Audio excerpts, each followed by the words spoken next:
আপনারা একঘেয়েমি ইলিশ রেসিপি না বানিয়ে একটু অন্য স্বাদের ইলিশ রেসিপি বানিয়ে দেখুন, খেতে কিন্তু দুর্ধর্ষ লাগে।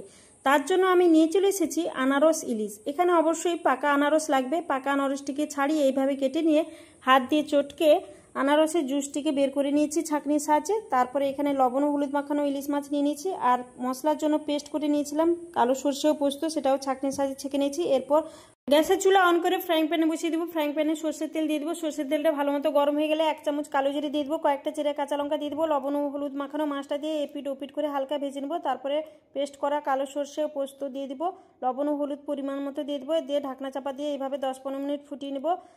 তারপরে মাছটা সেদ্ধ হয়ে আসলেই নামানোর আগের মুহূর্তে আনারসের জুসটা দিয়ে দেবো, কয়েকটা চেরা কাঁচা লঙ্কা দিয়ে দেবো। এটা খুব সহজে হয়ে যায়, খেতে কিন্তু ফাটাফাটি লাগে। গরম ভাতে এইরকম একটা অন্য স্বাদের রেসিপি আর অন্য কিছু লাগবে না।